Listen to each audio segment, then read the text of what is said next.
right, I'm Mrs. Tucker, and I'm going to be reading Chapter 4 of The World According to Humphrey. And this chapter is called The Most Important Man in the World. Luckily, Friday went by smoothly. Sorry to say, Saya didn't raise her hand, but Heidi Hopper did. Amazing! AJ actually whispered. Richie cleaned my cage. I tried to imagine him with a big black mustache like his Uncle Aldo. Later, when Mrs. Brisbane asked him to name the capital of Kentucky, Richie said, hot dog. Everybody giggled, of course, especially Stop Giggling Gail, otherwise known as Gail Morgenstern. Repeat that, please, Richie, said the teacher. Richie realized he'd made a mistake, so he tried again. Frankfurter, he said. More giggles. Explosive giggles. Try again, Richie, said Mrs. Brisbane, who was on the verge of smiling herself. Frankfort? He said proudly. That was the correct answer, by the way. So, you see, it wasn't exactly a bad day in room 26. It's just that I was jittery, wondering what would happen to me when the bell rang. Would I be left alone, hungry, utterly forsaken for 2 whole days? Or would I be a captive in the haunted house of Mrs. Brisbane? At last, the bell rang and the students flew out of the door like a flock of homing pigeons in a movie Miss Mack showed us. Just then, the room mothers stopped by. One was Heidi Hopper's mom, and the other one was Art Patel's. That's Pay Attention Art. They came to talk to Mrs. Brisbane about Halloween, which was less than 2 weeks away. I didn't know what Halloween was, but it sure sounded scary, especially when they talked about bringing bats and witches and even worse, cats, right into the classroom. Shiver, shiver, quiver, shake. What could they be thinking? I was about ready to fling open the door of my cage and escape when the door opened and in walked the principal, Mr. Morales. Mr. Morales is the most important person at Longfellow School. He runs the place and everyone respects him. You can tell. For one thing, Mr. Morales always wears a tie.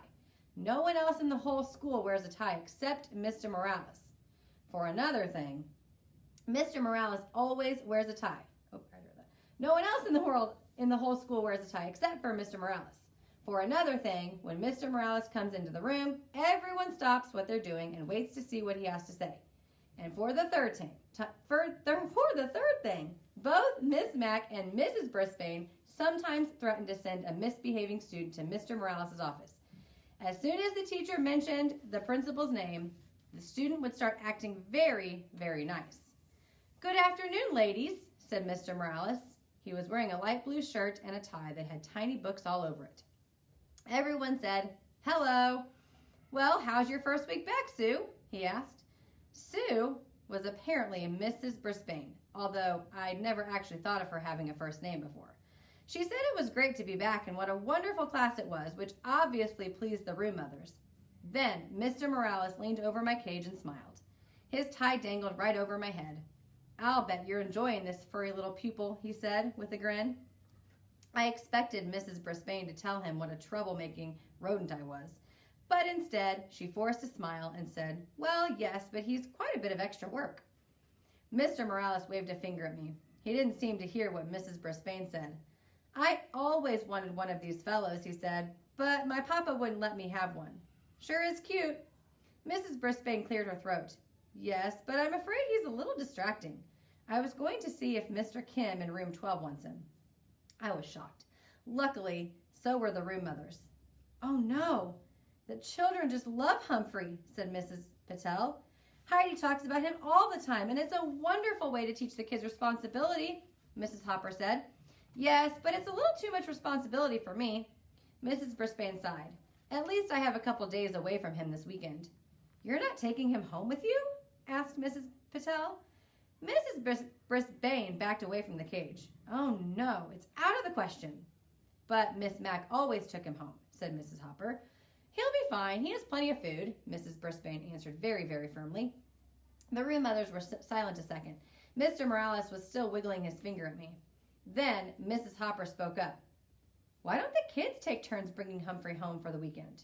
They can sign up. We'll talk to their parents and give them instructions. It will be a great experience. Some people might not want him, said Mrs. Brisbane. Squeak for yourself, Mrs. Brisbane. That's fine, said Mrs. Hopper. There'll be plenty who will. I think it's great, Mrs. Patel agreed. I'd take him today, but we're going up to the lake for the weekend. Oh, I'd take him too, said Mrs. Hopper. But we're painting the house and the place is a mess. Next week for sure. Yes, I could do it next week, Mrs. Patel agreed. Mrs. Brisbane smiled a fake smile. So who's going to take him this weekend? The room mothers looked at one another. I could make a few quick calls. Maybe the Rinaldis, Mrs. Patel suggested. Call, I squeaked. Suddenly, Mr. Morales stood up straight.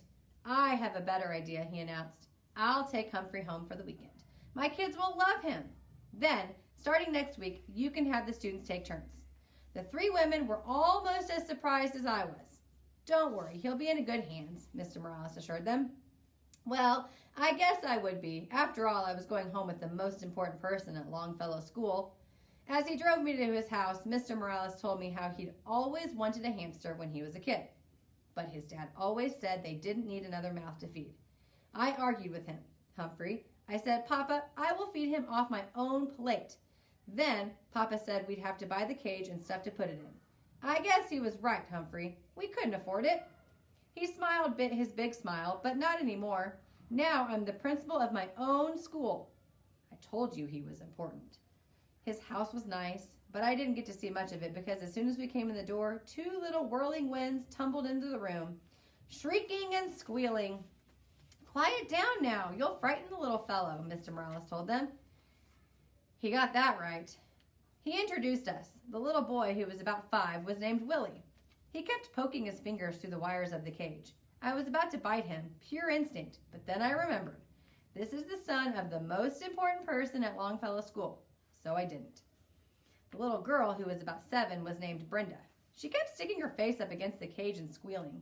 I tried squeaking back at her, but I don't think she could hear me. Mr. Morales tried to quiet them down. He explained that I was a guest for the weekend and they had to treat me with respect. They didn't listen.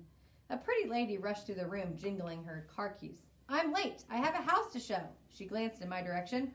We'll talk about that later. Adios. Mr. Morales wished her luck and she was gone. Then he carried me into the den with Willie and Brenda clinging to his legs and yelping. My cage was swinging back and forth so much I was getting airsick, or cage sick. Mr. Morales set my cage on a table in their family room. Now get back and listen to me, he told his children. I'll tell you all about him. Can we take him out? Screamed Willie. Can we put him in my room? Shouted Brenda. Can he sleep with me tonight? We can't do anything until you settle down, Mr. Morales said. Bravo, Mr. Morales, I thought. But still, the children didn't listen. The most important person at Longfellow School was not treated with respect in his own house. Willie lurched forward and swung open the cage door. Oh, there's poo in there, he screamed. Where? Shrieked Brenda. Willie pointed to my potty corner, which I thought was unsqueakably rude of him. I want to hold him, said Brenda, grabbing me. She squeezed me so hard I let out a squeal. Stop, said Mr. Morales. Put him back right now. She opened her hand and dropped me onto the floor of my cage. Luckily, I landed in a pile of soft bedding. Luckily, I didn't land in my poo. I was a little dizzy, but I heard Mr. Morales send Willie and Brenda to their rooms. I will not allow you to mistreat an animal. Upstairs. Doors shut. No playing until I say you can, he said. Suddenly, Mr. Morales didn't look so important. He slumped down in the chair next to my cage and loosened his tie. Now, you know my secret, Humphrey. At school, everybody listens to me.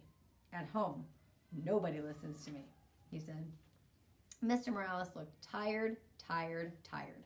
Above our heads came the sounds of thumping and bumping. It sounded as if the ceiling was about to fall in.